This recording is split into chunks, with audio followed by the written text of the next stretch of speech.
Before we get into the review, I think we need to hear from one of our oldest sponsors on the channel here. Promotional consideration paid for by the following. Have you or loved one been wronged by shitty wrestling? Call Yikes and Oof Attorneys at Law. 1-800-976-6299. That's Yikes and Oof Attorneys at Law. Let me talk to you. Yeah. We start out our Monday Night Raw. As I said, we're with the OVO Hydro, Glasgow, Scotland, still on our European tour. We start out with John Cena. Okay, John Cena is going to come out. We had a loud Cena sucks chant. He came down, of course, stone face, walked to the ring. The crowd booed him. The kid there, he wanted the towel. And he's like, no, fuck you, kid. I'm not giving you a towel. Cena antagonized the crowd. That was his shtick, was antagonizing the crowd. And he threatened to roast anyone in the audience, which was, go ahead, Tone. Were you going to say something? Was that Chris? No, I was just saying because that's exactly what it is. You have Cena in a program with the WWE Universe, and you have Cody in a program with Cena. Like John Cena, not to jump ahead, but it's like John Cena, has not addressed Cody. He hasn't even said his name in any of these promos. Mm-mm. The best we got was last week when he said, look, kid. And that's the only address from Cena to Cody that we have gotten since Elimination Chamber. And mind you, John Cena has one more appearance before WrestleMania. This was the night that they went at it back and forth on the mic. Because you got to have them go at it on the mic back and forth at least 2 or 3 times. So tonight would have been the night to do it, but we didn't. Again, you have Cena cutting a promo on the WWE Universe, and then he just stands there as Cody cuts a promo on him. Then this has been the running thing, though, with the Cena and Cody promos. And Tony, you pointed this out multiple times. They're kneecapping Cena in these promos because they know Cody can't hang with him on the microphone. Anything Cena says will completely just wipe out anything that Cody says because Cody's completely inauthentic and you don't ever buy anything he's selling. Not once. As champion, on the microphone, as a man of the people, that's not, he doesn't look like a man of the people. He doesn't carry himself in that way. And his promos don't come off that way. I will say that Cena's at least, they're not really interacting each other, but as far as Cena being you don't deserve anything, he's not giving them anything, with him and Rhodes. So that's completely in character with the heel turn. So I get in that aspect, but to get everybody I want to see this, it doesn't really translate in that regard. Yeah, it's not very entertaining. It's not impactful. Yeah. No. I said, let's see, what else did I have down here? I said, Cena called back to the kid he roasted. He made a point to call back to him and how he became a meme.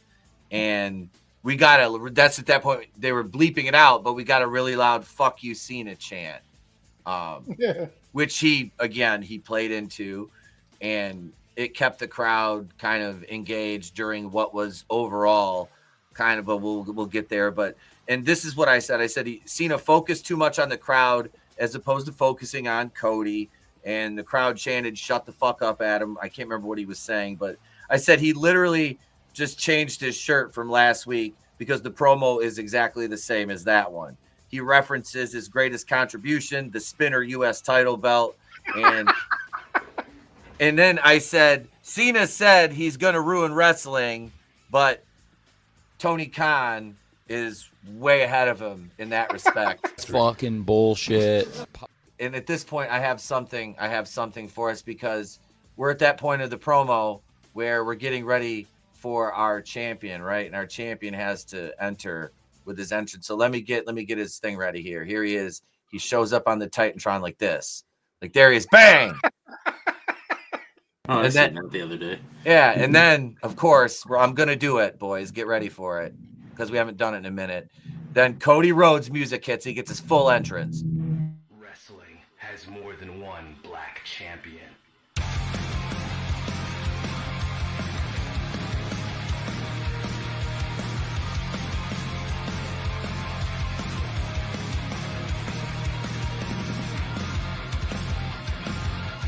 There's melanin in his soul, Negro icon Cody Rhodes, doing it for the culture munchie, culture munchie.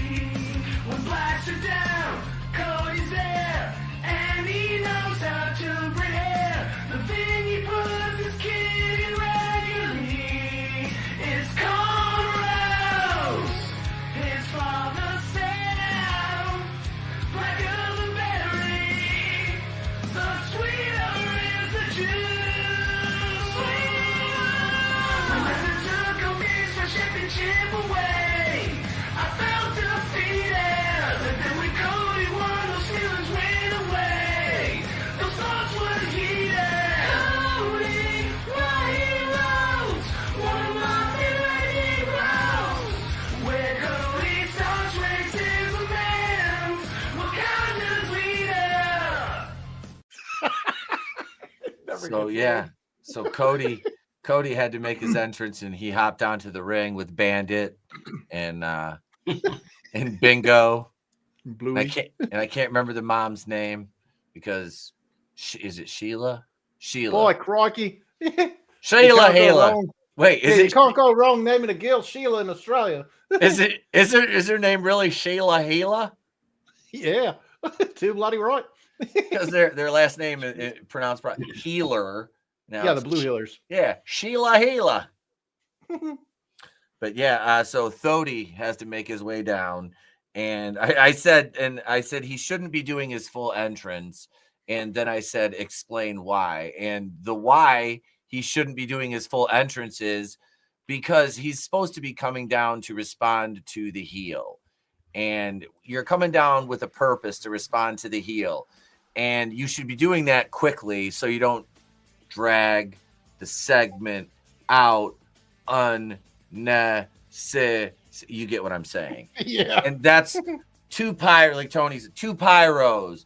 You got your fucking, I gotta kneel, I gotta fucking slap the stairs, I gotta play the crowd, I gotta act like the guy that beat the fuck out of me, and we're this far away and we're not touching each other, and there's been no order for them not to have any contact, or the match is off. You know what I mean? There's no stipulations like that. So what is keeping Cody from getting his revenge on him other than he's a absolute cuck of a champion? His entire side of my story is fucking garbage, dude. And I'm not even a big fan of how, not how, like I said, I still don't think Cena should have turned heel until mid-match at Mania. Double down. Turn him heel then go into the rest of the fucking, then it'd be fucking, you want a WrestleMania moment, there's a fucking WrestleMania moment, but no, WWE's like, we got to stretch it out for 9 fucking weeks, which it's not 9 weeks. Well, actually it might be by the time when was it? It was at Elimination Chamber, which was how long ago? Yeah. Okay, so it was March 1st. So just a shade over 3 weeks ago, and we're 3, so 6 weeks. So you're taking a story that you could have, you could have slightly teased it then and just drop little clues, but you didn't even have to do it that long. Like I said, Cena could have just done one little thing then, and then it just kind of quiets down. He goes about his business, and then you do the fucking mid-match thing. I'm kind of whatever. But you do it mid-match during the double down, and then go into the deal from there. I want to see these two confront each other, and we're not getting that. And it's just a pattern at this point of the entire roster lessening themselves to make Cody look better. You can go back to the Brock Lesnar feud. There's no conceivable world where Cody Rhodes defeats Brock Lesnar in hand-to-hand combat. Yep. But he does, and then Brock's like, they have to play the angle of, oh my, I respect you now, and raises Cody's hand. And it gets into that weird thing we were talking about last night. It's almost like cultish behavior. Like when John Cena started becoming the guy, there was no one like, well, where's Rock to raise his hand up? Where's Stone Cold to raise his hand? Where are they to give their stamp of approval? Everyone has to acknowledge John Cena, that he's the man now. That wasn't a thing, but with Cody, it is. And including John Cena himself raised Cody's hand at one point. And everyone's complaining about where's Steve Austin to side with Cody and raise Cody's hand and give his seal of approval. It's all just so inauthentic and fake. And again, it makes the entire business look bad. When instead of there being a target on Cody's back because everyone wants that effing title, instead they line up behind him and cheer for him. Yeah, and praise him. Yeah. Well, that needs protected and it's visible. Yep. There is no world where even last year Seth Rollins siding with Cody when Seth is the world heavyweight champion, which is supposed to be the top prize on Raw. There is absolutely no world where it made sense that Seth Rollins would, I've got your back, Cody. Let's finish your story. Like, it's dumb. And I'm tired of seeing it. And, just saying, looking at the new Assassin's Creed game, looking at Snow White, culture is moving on. Society is moving on. We're done with all this softer, kinder, it's a utopia kind of mentality. And WWE obviously hasn't gotten the memo. I knew it would be boring after WrestleMania 40, after they got their payoff to Cody and Roman Reigns. And it has been. I mean, last year was nothing. Solo Sikoa was the main event of SummerSlam. It was a very boring year. And now we're heading into WrestleMania. We're a third of the way through the year, and it's just kind of been a shit show again. And if there was one thing to look forward to, it was Cena and Cody going back and forth on the mic, because love John Cena or hate him, the guy's got mic skills. And just once again, we're dumbing him down to make Cody look like he actually belongs in the spot that he's in. Yeah, he can't verbally spar. And they showed that. In fact, it was a repeat of the previous exchange they had. And exchange is a very broad term there. But it's this, John Cena comes in, berates the crowd, tries to build up heat, blah, blah, blah, whatever. He's got his regional specific merchandise t-shirt on. And then Cody comes down, says his shit. John Cena's contractually obligated not to reply in any way, shape, or form to make this guy look bad. Then he leaves the ring, walks away, pauses, pretends he's going to do something, doesn't, and then leaves. And it's rinse repeat. This is the second or third time he's done this? Yeah. Second, because he did the same thing last week. Yeah, the only difference is the t-shirt, because if they had a verbal spar, like John Cena would bury Cody. Oh, absolutely. It's not even close. It's not. Cody got buried when him and Roman Reigns were going back and forth on the mic. And that's sad, because Roman isn't exactly he's not known as a promo guy. No. Roman's not a promo guy. Cody, we'll go to the point where Cody laid the belt down, took off his tie and unbuttoned his shirt, and he looked like Michael Scott in The Office, his date Mike. And Cena walked away, and then Cody lisped at him furiously. Cody then told Cena to understand that he'll walk away empty-handed at WrestleMania, just like he did tonight.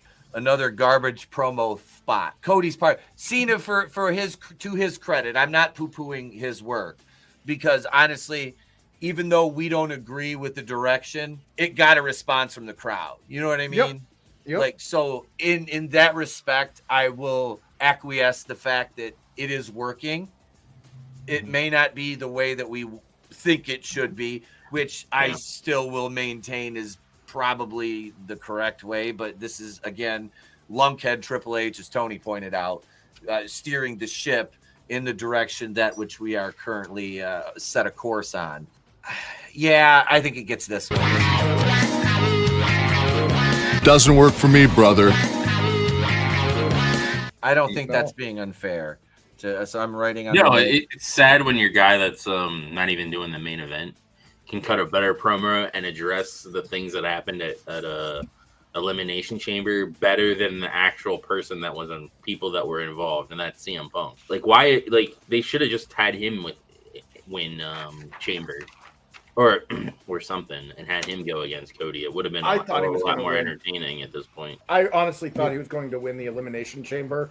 And, you know, as Tony pointed out, it was a surprise, you know, and I like surprises. I honestly like, you know, not being able to foretell the future as soon as the match starts. I just think gotta that have something behind the surprise. It can't just be surprise and then that's it. Yeah, and it just, I'm sorry, but what they're setting up is just not as interesting. Like, I'm more interested in the ladies stuff. He's so uninteresting. He's so non-compelling. He's so inauthentic. Yeah, corporate sterilized. And Tony, again, you pointed out that he is what Vince McMahon was describing when Stone Cold, you know, came out dressed in the suit before he ripped it off and beat McMahon.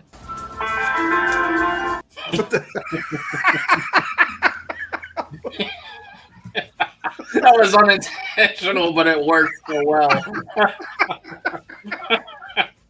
Like, yes, I want to believe. That was better than any drop I could have done at that point. His mouth-watering Vince McMahon taking his shirt off in the ring. Mouth-watering, big, sweaty men slapping meat. Hope you enjoyed this clip from Wrestling with Horror Monday Nitro. Please subscribe for more, like the video, share it. I'm Pete Daddy Dollar, and we will catch you on the next one.